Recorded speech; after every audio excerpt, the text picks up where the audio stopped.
자, 저번 주에 했었던 거 날씨 변화고요. 우리가 매일매일 날씨가 달라져. 날씨의 변화에 대해서 했었는데 날씨 변화 중에 단기간에 걸쳐서 날씨가 바뀌는 걸 우리가 일기기상이라고 표현하는데 단기간에 걸친 날씨의 변화는 기압 때문이야. 그러니까 고기압이 우리나라에 오면 날씨가 맑아. 저기압이 우리나라에 오면 상승기류 때문에 구름이 생겨서 날씨가 흐려. 이런 것들만 들어. 그치? 그런가 하면 장기간에 걸친 날씨의 변화를 우리가 계절 또는 기후라고 얘기하고 장기간에 걸친 날씨의 변화는 기단 때문이야 라고 했어. 자, 그러면 여러분들이 이 파트에서 이제 배운 건 뭐냐면 장기간에 걸친 날씨의 변화를 일으키는 기단이라고 하는 공기 덩어리인데 얘는 온도, 습도가 일정한 공기 덩어리야 이렇게 얘기했어. 자, 그래서 온도와 습도가 됐어. 네, 일정해야만 같은 기단. 온도나 습도 중에 하나라도 다르면 다른 기단 이렇게 분리하는데 이러한 기단의 종류는 우리나라에도 영향을 주는데 우리나라 걸로 얘기하면 이래. 우리나라를 위아래로 자르면 위는 차가운 공기, 아래는 따뜻한 공기. 그치? 그래서 위는 차가운 공기니까 다 한냉 기단이야. 아래는 따뜻한 기단이니까 온난 기단이야. 이렇게 얘기했고요. 우리나라를 세로로 자르면 오른쪽에 바다가 많으니까 오른쪽은 다습한 기단이야.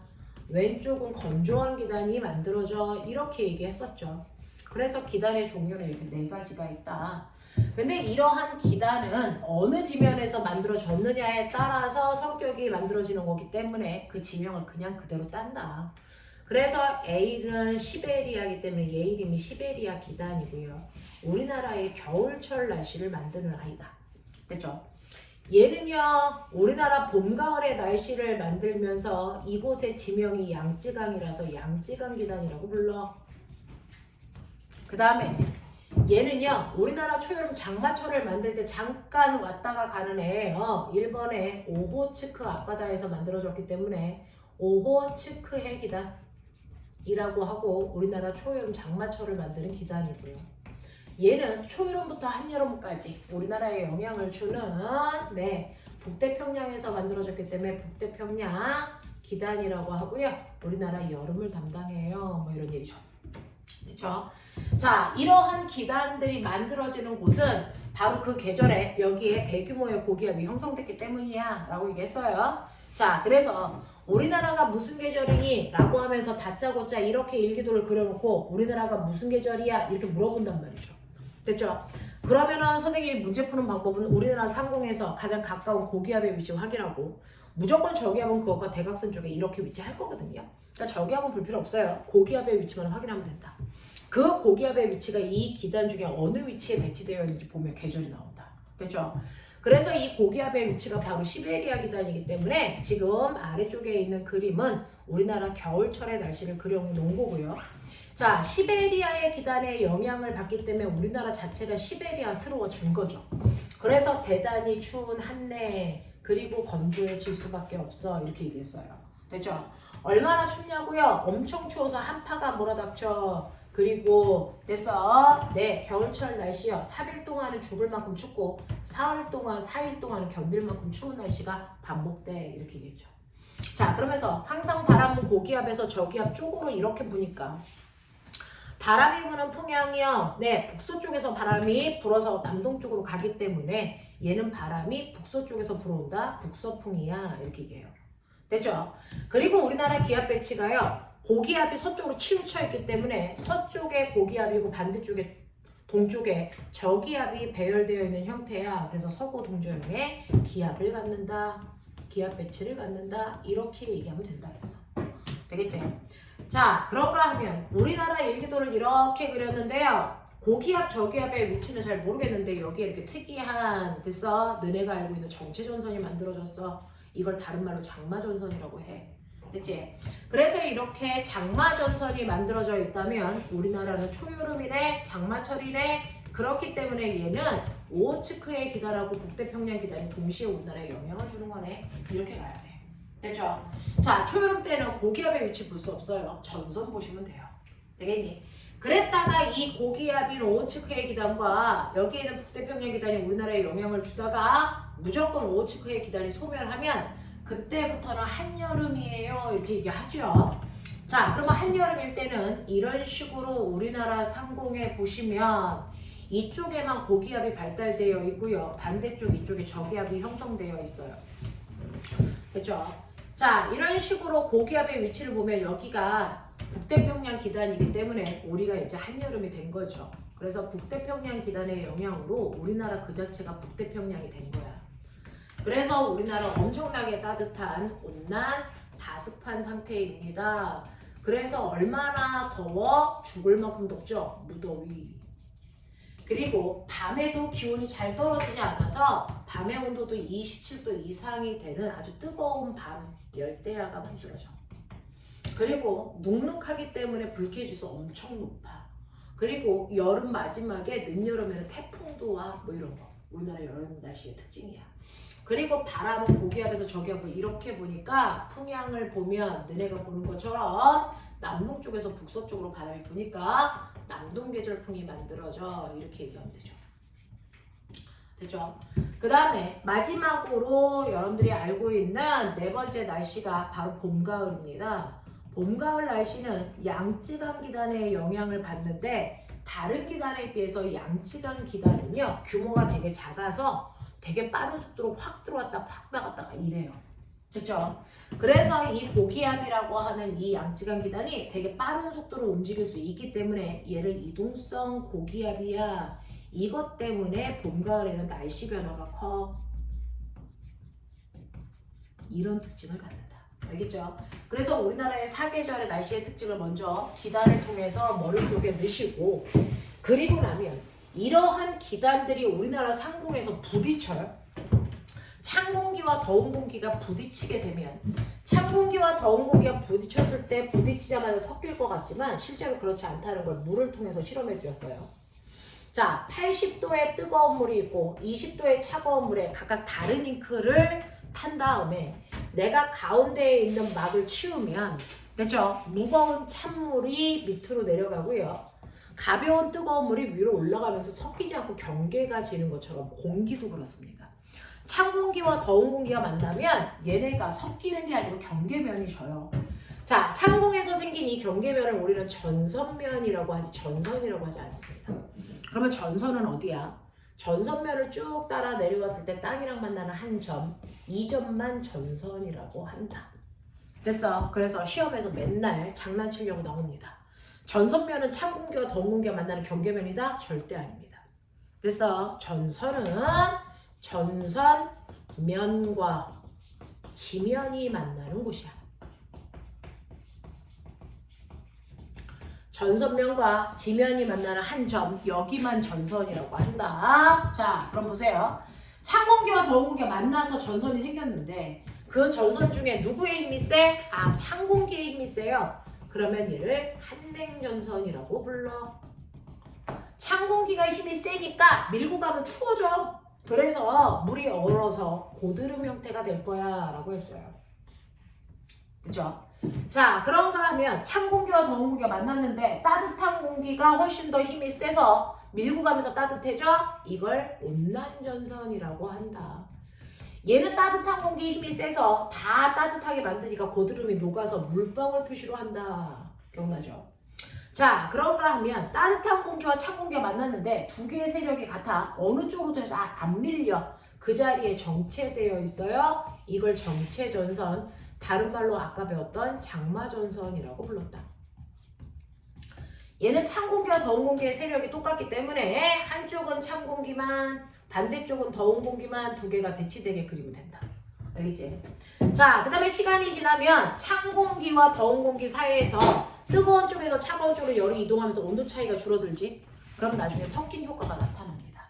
그래서 전선의 성격도 약해집니다. 얘를 우리가 폐색전선이 생겼어요. 이렇게 하고 찬 공기와 더운 공기가 섞이기 때문에 찬 공기와 더운 공기를 섞어서 그려라.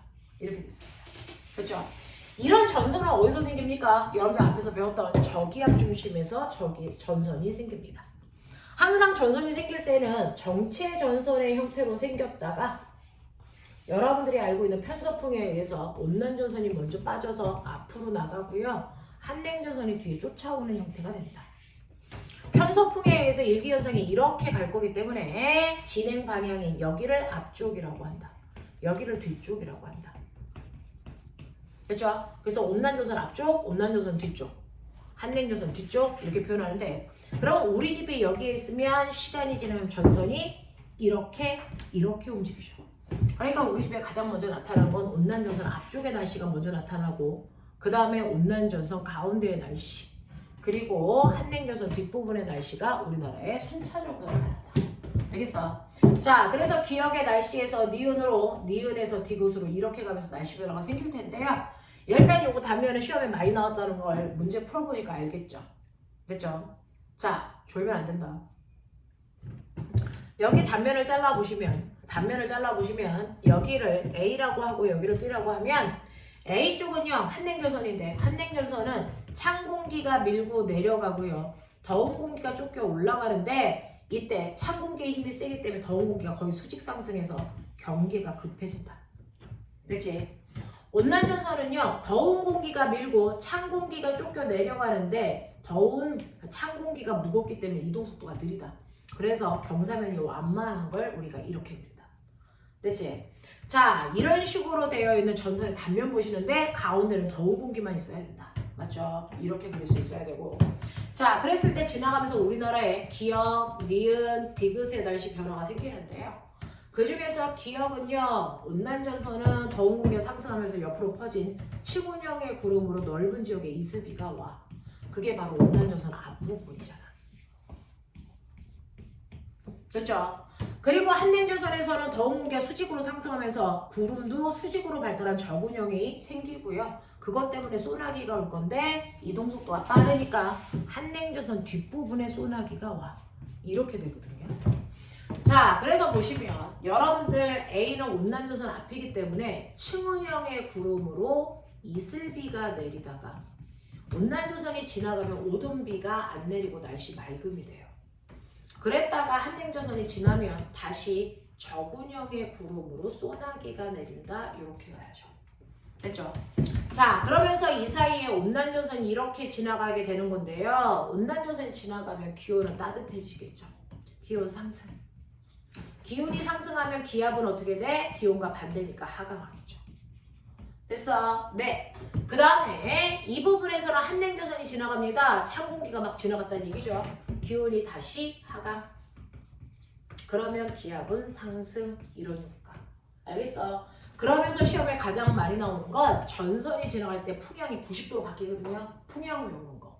그래서 온난전선 앞부분에서부터 남동, 남서, 북서 이렇게 풍향이 바뀌더라. 알겠어? 그래서 풍향이 어디에서 어디로 바뀌었다고 얘기가 나오면 지금 무슨 전선이 지나갔는지 예측해야 된다. 이해되겠어? 여기까지의 얘기들을 저번 주에 선생님이랑 하면서 2단원을 마무리해봐 드렸거든요. 여기까지가 중간고사 시험 범위예요. 됐죠? 일반적인 학교라면 여기까지가 중간고사 시험 범위로 너네가 단원 평가까지 다 풀어서 96페이지까지 문제 풀어왔고, 질문 있는 사람들은 아까 개별적으로 받았고, 됐죠? 질문 있는 사람들은 조금 이따 또 하시고요. 뒤로 넘어가세요.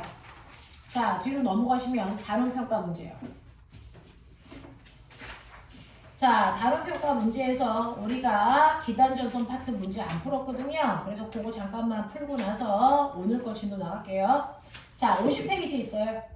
50페이지에 1번부터 10번까지 여기까지만 풀게요.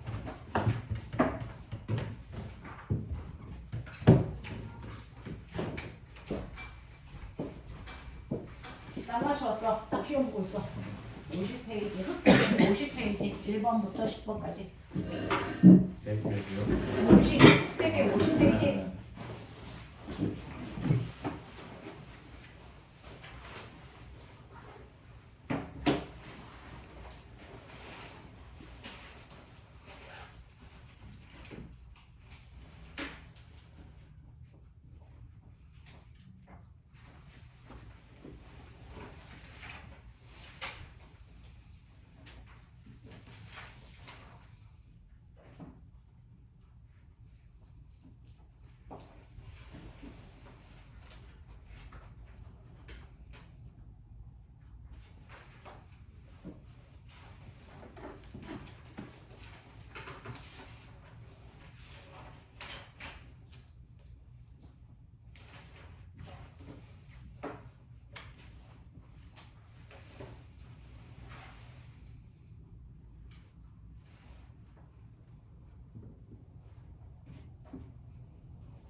됐을까? 네. 맞은 개수 확인 좀 할게요. 선배들 성적 좀 보자. 맞은 개수 확인 좀 할게요. 지금 10문제 보셨어요?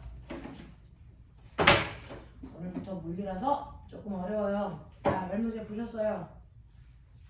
맞은 개수 준호. 한 개 틀렸어요. 네.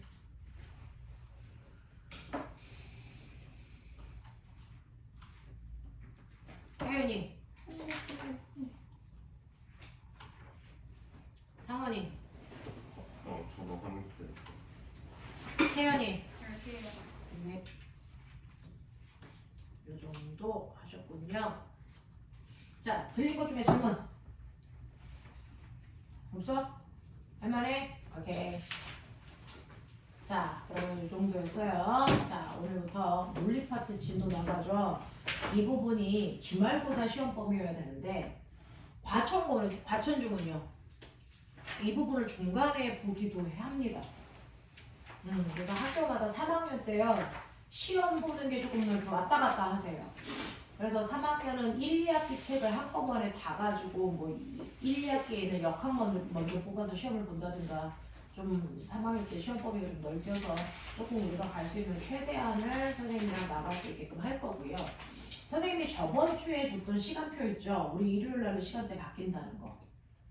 부모님들 보여드렸어요? 준우는 못 받았죠, 참. 네. 네. 선생님이 복사해서 드릴게요. 그 시간대 안 되는 사람 있어요, 혹시? 일요일 몇 시? 일요일 몇 시냐면요. 엄마가 주말 자체에 학원 가는 거 별로 안 좋아해요. 엄마가? 아, 주말에 가는 거 안 좋아하신다고요?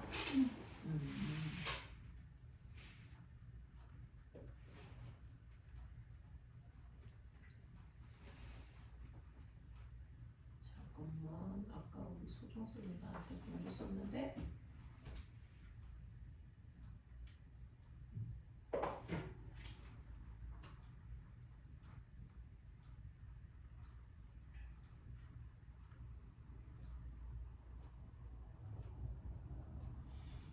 자, 우리가 언제 했냐면요. 일요일 날 2시에 있어요. 2시부터 4시까지. 상관없어요. 너는? 너는 괜찮고 너는 물어봐야 되는 거고. 모르겠어요. 뭘 하시는데? 모르겠어요. 알았어.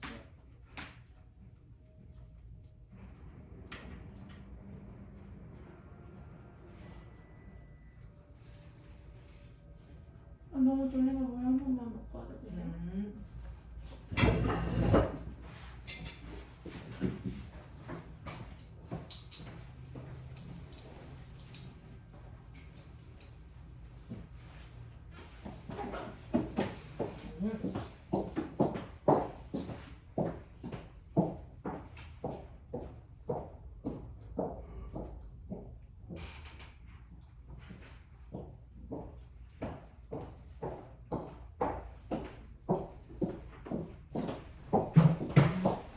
4월달부터 시간대가 이렇게 바뀌어. 상황이 바뀌었네.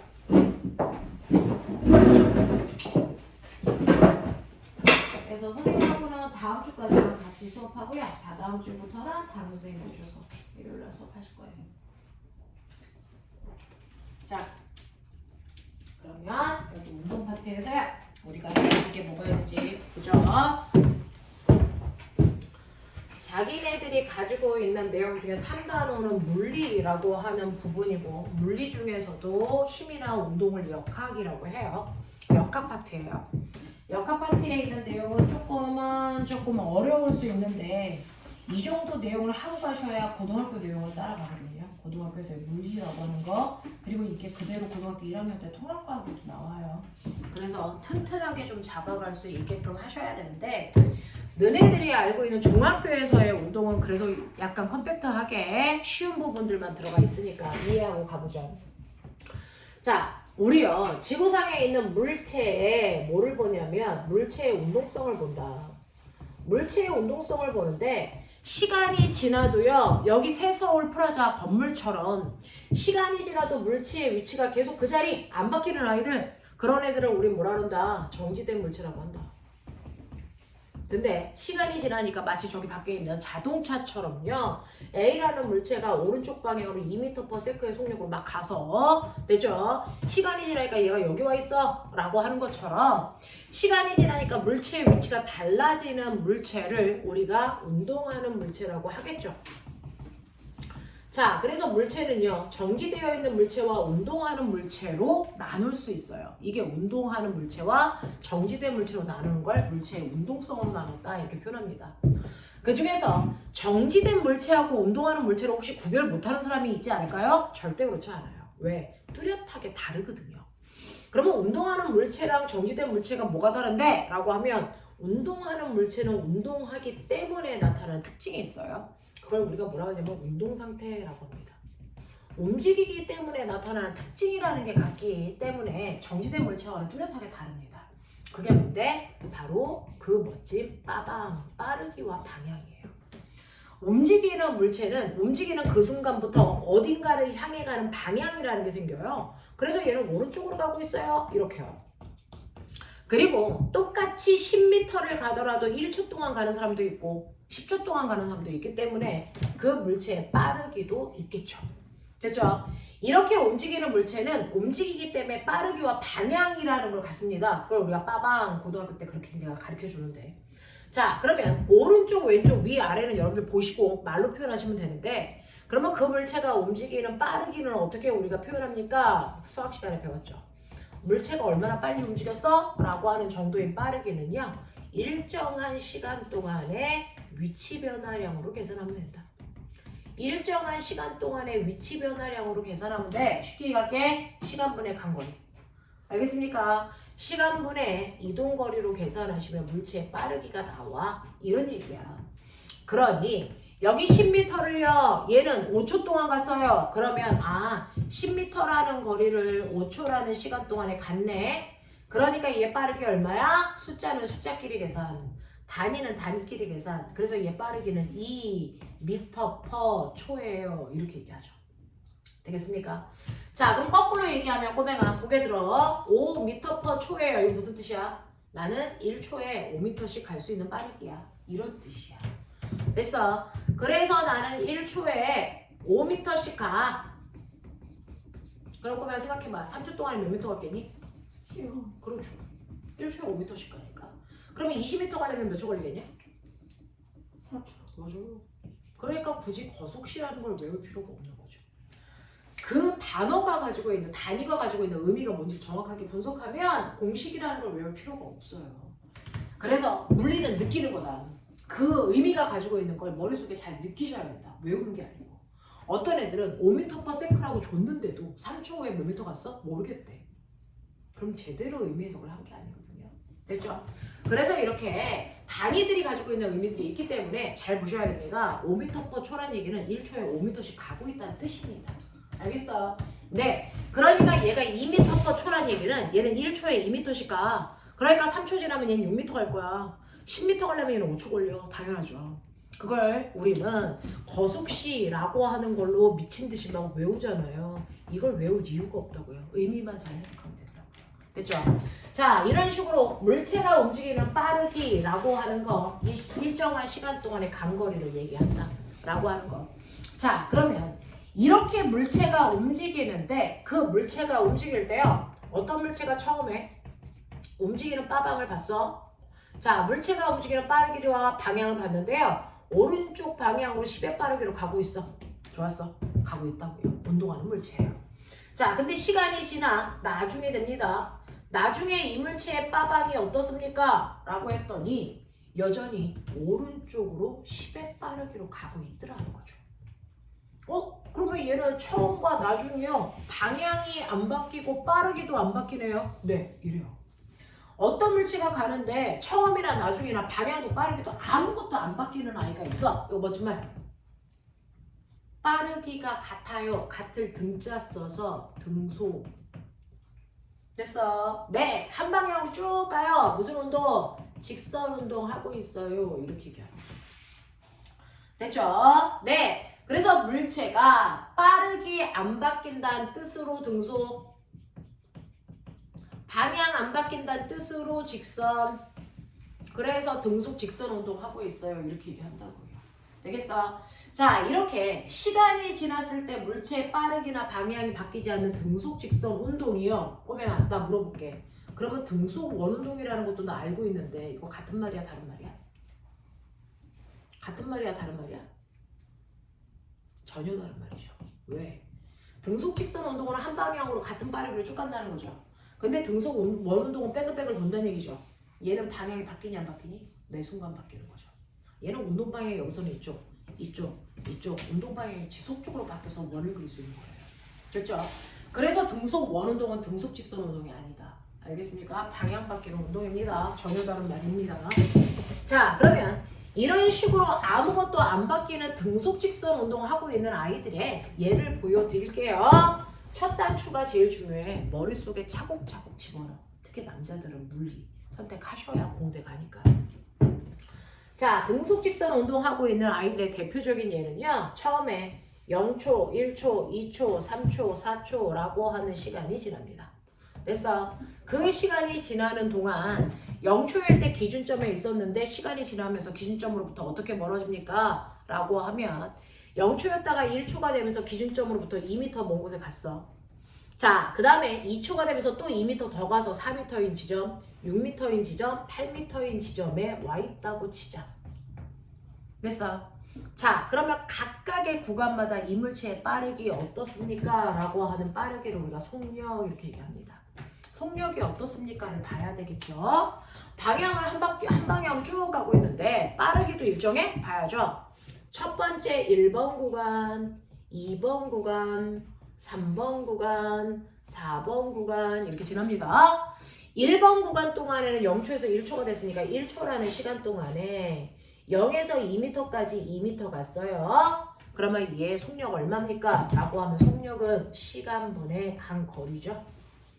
그래서 1초라는 시간 동안에 2m 갔어요. 그러니까 이 구간의 빠르기는 2m/초입니다. 이렇게 쓰면 돼요. 그쵸? 첫 번째 구간. 두 번째 구간도요. 1초에서 2초로 1초 늘어났어요. 1초라는 시간이 지나는 동안 얘가 1초 동안 간 거리 똑같이 2m래요. 그러니까 이 구간도 1초라는 시간 동안에 2m 갔기 때문에 빠르기 2m/초입니다. 되겠어요? 자, 이 구간도요. 2초에서 3초가 되면서 시간은 1초 지났고 1초라는 시간 동안의 간거리가 2m이기 때문에 이 구간의 빠르기도 2입니다. 그래서 이 구간도요. 똑같이 1초라는 시간이 지나는 동안 2m 갔기 때문에 이 구간의 빠르기도 2입니다. 되겠어? 이런 식으로요. 어떤 물체가 쭉 가면서 빠르기가 바뀌는지 안 바뀌는지 보려면 촘촘하게 구간을 나눴을 때 빠르게 변화를 보시면 돼요. 자, 그래서 얘는 매 순간 똑같은 빠르기로 갔네. 그래서 등속이라고요. 그리고 한 방향으로 쭉 가고 있어서 직선 운동이라고 부른다고요. 알겠습니까? 이거 하고 있다고요. 이렇게 빠르기도 방향도 아무것도 안 바뀌는 운동만 우리는 등속 직선 운동이라고 하는데 이 등속 직선 운동을 물리에서 그래프로 그리죠. 시간이 지납니다. 초. 됐어. 그리고 물체가 갑니다. 이동거리. S. 이건 타임이니까 T. 이렇게 표현할까요? 자, 시간에 따라서 위치의 변화를 보는 거예요. 맨 처음에 0초일 때 물체는 0의 위치에 있다가 1초 지나면 기준면으로부터 2m 먼 곳에 가 있어. 또 1초 더 지나서 2초가 되니까 기준으로부터 4m 먼 곳에 가 있죠. 또 1초가 더 지나 3초가 되면 기준점으로부터 3m 먼 곳에 가 있죠. 아니 6m 먼 곳에 가 있죠. 이걸 계속 촘촘하게 그려서 연결한 게 등속운동의 시간거리 그래프예요. 알겠어? 그래서 등속운동을 할 때 시간과 거리 사이에 무슨 관계가 있습니까? 비례 관계가 있습니다. 맞죠? 이 얘기예요. 자, 그래서 시간과 거리 사이에 비례 관계가 있는 게 등속운동이다 라고 하는 거고요. 머리 좋은 척해요. 이거 기울기 얼마예요? 이 점의 기울기 얼마예요? 구해 빨리. 기울기 X축분의 Y축의 변화량 얼마? 1분의 2니까 2죠. 얘 기울기 구해. 얼마야? 2. 네. 2분의 4니까 2죠. 얘 기울기 구해. 얼마입니까? 2분의 됐어? 3분의 6이니까 2죠. 도대체 이 기울기의 이 값이 뭘까?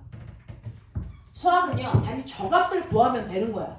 근데 물리는 저 값이 뭘 의미하는지 의미 파악해야 돼. 알겠어? 그게 물리야. 그래프에서요 모든 그래프에서의 기울기 구하는 방법 수학 시간에 배웠다. x축분의 y축의 변화량이라고 배웠다. x축을 잘 보니까 x축은 시간이고 y축을 잘 보니까 이동거리다. 그럼 너네 빨리 생각해라. 시간분의 거리. 그래서 모든 그래프는 x축분의 y축이 기울기다. 속력? 네. 그래서 이 그래프의 기울기가 바로 속력입니다. 그래서 보세요. 1초일 때도 속력이 2 보이죠? 2초일 때도 속력이 2 보이죠? 3초일 때도 속력이 2 보이죠? 그래서 얘는 속력이 변하지 않는 등속운동을 그린 시간거리 그래프다. 그러면 거꾸로요. 시간거리 그래프를 그렸더니 여기 봐! 시간, 거리 그래프를 그렸더니요. 얘가 이렇게 비례 그래프가 나올 수도 있고요. A. 요렇게 비례 그래프가 나올 수도 있어요. 이 중에 등속이 어떤 겁니까? 등속 운동 하고 있는 게 뭡니까? 둘 다 등속이에요. 왜? 시간거리 그래프가 둘 다 비례니까. 얘도 비례 그래프고 얘도 비례 그래프. 됐어? 이렇게 시간과 거리 그래프에서 비례 모습이 나오면 등속 운동 하고 있는 거잖아요. 그럼 둘 다 등속인데 왜 그래프의 기울기가 달라요? 바로 기울기가 속력인데요. 속력의 크기가 달라서 그래요. 됐죠? 어떤 애는 10m/s의 등속으로 운동하고 있고요. 어떤 애는 2m/s의 속력으로 움직이잖아요. 그러니까 이 속력의 크기가 기운 정도를 얘기하는 거고요. 아시겠습니까? 그래서 A도 B도 등속 운동인 거 맞는데 속력은 A가 더 빠른 등속이다. 알겠습니까? 이 얘기예요. 그러면 등속 운동 하고 있으니까 나는 이걸 시간에 따라 거리 그래프도 그릴 수 있지만 등속 운동을 할 때요. 시간에 따른 속력 그래프도 그릴 수가 있어요. 됐어. 쟤는요. 1초일 때도 속력이 얼마였냐면 2m/초고요. 2초일 때도 속력이 2m/초고요. 3초가 돼도 속력이 2m/초이기 때문에 등속 운동은 시간이 지나도 속력이 일정한 그래프 모양이 나와야죠. 알겠습니까? 알겠습니까? 이게 등속 운동을 그리는 모습인데 속력이라면 세로축이 속력이라면 속력은 변하지 않으니까 일정한 모습이 나와야 된다. 만약에 똑같이 등속을 그리는데 세로축이 거리라면 비례 모습이 나와야 등속인 거다. 알겠어? 그러면서 시간, 거리 그래프에서의 기울기는 x축분의 y축이기 때문에 속력을 의미한다. 정신 차리죠. 그래서 그래프 이렇게 그리거나 이렇게 그렸을 때 속력 비교할 수 있어야 돼요. 자, 근데 그래프는요. 숨을 수 있는 곳이 기울기에도 뭔가가 숨어있지만 하나 더. 면적에 뭐가 숨어있어요. 이 넓이가 뭘까? 이 넓이가 뭘까? 수학 시간에 면적 구하는 거 배웠죠? 면적은 가로 곱하기 세로 하시라고 그랬어요. 이게 면적 구하는 식이라고 했어요. 거기다 의미를 넣으시면 돼요. 가로가 뭡니까? 시간입니다. 세로가 뭡니까? 속력입니다. 그러면 속력에다가 시간을 곱하면 뭐가 나옵니까? 이동거리가 나오죠. 그러니까 꼬맹아 봐봐. 1초 동안의 간거리 얼마니? 1 곱하기 2 얼마? 2m. 그래서 1초 동안에 2m가 소요가 되는 거예요. 됐어. 2초 동안의 간거리가 얼마니? 라고 하면 2초라는 시간 동안의 간거리니까 시간 속력 그래프에서 이만큼의 면적 구하면 돼요. 구해보세요. 2 곱하기 2, 4 나오죠. 되겠습니까? 그래서 항상 학교 시험에서는 시간 속력 그래프 그려놓고 2초 동안의 간거리가 얼마인지 알아내래. 밑에 넓이 구하시면 돼요. 됐어요. 자, 시간 거리 그래프 그려놓고 속력이 얼마인지 물어봐. 기울기 구하면 됩니다. 알겠습니까? 이런 식으로 그래프 가지고 놀 수 있어야 고등학교 수업을 할 수 있다. 알겠니? 중학교가 아니고 고등학교를 위한 수업을 하시려면 이 정도는 해야 된다. 됐어? 자, 그러면 이런 식으로 시간과 속력을 물어볼 때요. 이런 식으로 0초, 1초, 2초, 3초 그랬을 때 0, 2, 4, 6 간거리가 일정하게 증가하면 이거 등속인 거죠. 자, 그래프를 이렇게 그려 있어도 등속의 모습인 것 알겠죠? 근데 실제로 등속인지를 또 다른 방법으로 할 수 없어? 다중성장 사진기 찍으면 돼. 너네 핸드폰으로요. 됐어? 초고속 사진 드르륵 찍으면 돼요. 됐죠? 그걸 한 프레임에 봤을 때 어떤 물체가 여기서부터 따르르 굴러서 이렇게 가고 있어요. 이걸 0.1초 간격으로 사진을 다다다다닥 찍어서 됐어? 한 프레임 안에 다 보이는 걸 다중성광 사진기라고 해요. 다중. 섬광 사진기라고 합니다. 그랬을 때요. 맨 처음에 공이 여기다가 됐죠? 뜨뜨뜨뜨 가면서 0.1초 간격으로 찍었더니 얘가 요만큼 가서 여기다가 요만큼 가서 여기다가 또 0.1초 지나면 여기다가 0.1초 지나면 여기다가 이렇게 가고 있어요. 이게 무슨 운동일까요? 얘는 같은 시간 동안에 같은 거리만큼 가고 있으니까 등속인 겁니다. 됐죠? 만약에 다중성광 사진기를 찍었는데 꼬맹아 똑같이 0.1초 간격으로 찍었어. 여기다가 0.1초 후에 여기 있었는데 그 다음 0.1초 후에는 여기 있고 그 다음 0.1초 후에는 여기 있다면 얘 무슨 운동할까요? 똑같이 0.1초라는 시간이 지나고 있거든요. 0.1초, 0.1초, 0.1초 똑같은 시간인데 맨 처음 0.1초 동안은 1m 같고요. 그 다음에 0.1초 동안은 2m 같고요. 그 다음에 0.1초 동안은 3m 간 지점에 있어. 그럼 얘는 점점 속력이 뭐해지고 있어? 빨라지고 있다는 거야. 알겠습니까? 또 다중성광 사진기를 찍었는데요. 처음에 0.1초 동안은 이만큼 왔다가 그 다음 0.1초 동안은 요만큼 왔다가 그 다음에 여기 와요. 이건 무슨 말이에요? 점점 빠르기가 뭐해지고 있다? 감소하고 있다는 뜻이겠죠. 됐죠? 그래서 다중성광 사진기에서 됐죠? 공과 공 사이의 거리만큼이 빠르기다. 거리가 일정하기 때문에 빠르기가 일정한 운동이다. 거리가 점점 넓어지기 때문에 점점 빨라지는 운동을 하는 거다. 거리가 점점 좁아지기 때문에 점점 느려지는 운동을 하는 거다.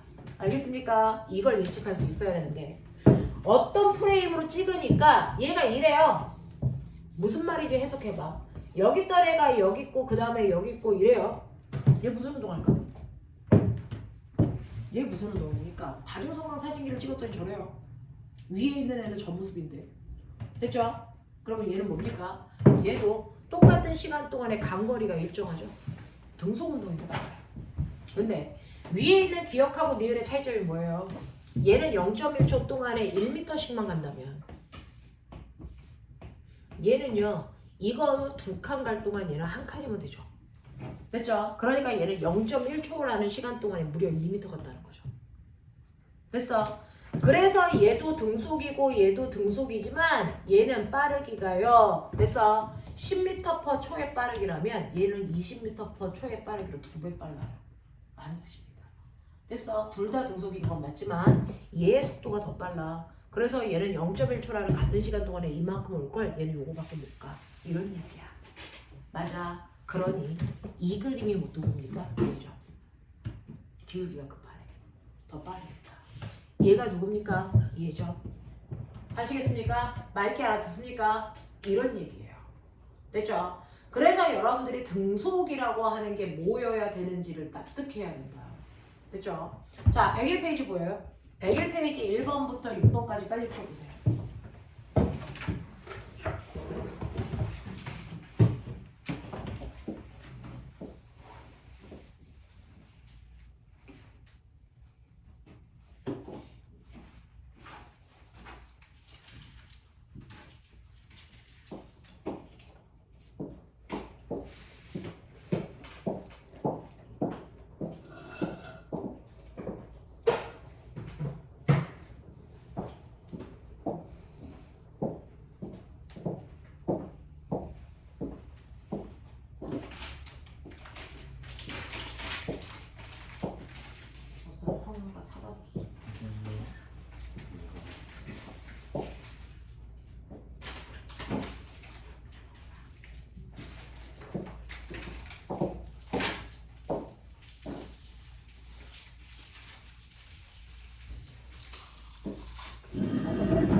적었어? 채점까지. 자, 보시면요. 첫 번째, 그림은 달리고 있는 사람의 위치를 나타낸 것입니다. 구간, 거리들 나와져 있어요. 자, 지수의 속력이 가장 빠른 거는요. 같은 시간이니까 더 멀리 간 게, 그죠? 더 많이 간 게 빠르니까 다라고 하시면 되겠고요. 속력에 대한 설명도 1번 틀렸는데, 속력은 물체가 운동하는 방향을 나타내는 말이 아니고 빠르기를 나타내는 말입니다. 세 번째, 물체 ABC의 속력을 미터/초로 만들어라 라고 했으니까 네, 시간은 초로, 거리는 미터로 계산하면 되니까 1번은 그냥 하시면 되고요. B는요, 1분이니까 60초분의 120m. 그리고 C는요, 2시간이니까 1시간이 3600초잖아요. 그래서 3600 곱하기 2 하시고 거기다가 72km/km는 72,000m잖아요. 곱하기 1000 하시면 되잖아요. 이렇게 해서 빠르게 계산하시면 되는데, 자, 거기에서 C에다가 별표 하나만 하자. 이거 매번 하지 않아. 실제로 우리가 단위 환산할 때마다 귀찮잖아요. 그래서 하나만 기준값을 외우시면 돼요. 거기에 나와 있는 것도 그걸 이용해서 만든 겁니다. 그러면 36km/h가 10m/초야. 요것만 외워. 됐어. 36km/h가 10m/s야. 그러니 72km/h가 나왔다. 2배죠. 그러니까 얘는 20m/초야. 되겠어. 거꾸로 18km/h가 나왔다. 얘 5m/초야. 항상 단위 환산은 요 숫자를 기준으로 앞뒤로 움직여. 알겠어? 그러니까 36km/h 외우시면 돼요. 걔 같은 경우에도 2시간 동안에 72km를 갔다 그랬잖아요. 그러니까 이거 계산하면 30분 나와요. 됐죠? 그래서 10m/초다가 바로 나오는 거지 단위 환산 이렇게. 4번 가시면 오른쪽 그림은 수평면 위에서 운동하는 물체를 1초 간격으로 다중성광 사진이 찍었는데 간격이 똑같죠. 그래서 등속 운동하는 거고 1초라는 간격 동안에 움직인 거리가 0에서 20까지 갔으니까 20m 간 거예요. 20cm 갔거든요. 20cm이니까 단위 맞춰줘야 돼요. cm를 미터로 앞서달라고 하잖아요. 그러니까 20cm는 0.2m니까 0.2m/초 이렇게 가면 돼요. 자, 그 다음에 5번 보시면 둘 다 등속 운동 그래프 그린 건데 이 중에서 속력 얼마입니까? 아시겠죠? 시간거리 그래프에서 기울기 속력이니까 기울기 구하라는 얘기예요. 5초 동안 간 거리 얼마입니까? 라고 하면 밑에 있는 넓이 구하라는 얘기니까 20이에요. 무슨 말인지 알겠죠? 얘가 왜 나오는지 알겠죠? 자, 그 다음에 6번 문제에서 이 문제에 늘 나오는데 등속 운동하고 있는 거 여러분들 모노레일, 컨베이어 벨트, 에스컬레이터, 무빙워크 이런 것들이야. 근데 엘리베이터 등속이니? 라고 하면 아니라고 하셔야 돼요. 왜? 엘리베이터는 출발했다 멈춰야 되잖아요. 속력이 바뀌어요. 됐죠? 그래서 엘리베이터 등속 아니라는 거 한 번은 생각하고 하자. 됐어? 에스컬레이터나 무빙워크가 등속이다. 알겠습니까? 네. 10분만 끌었다가 뒤에 연결할게요.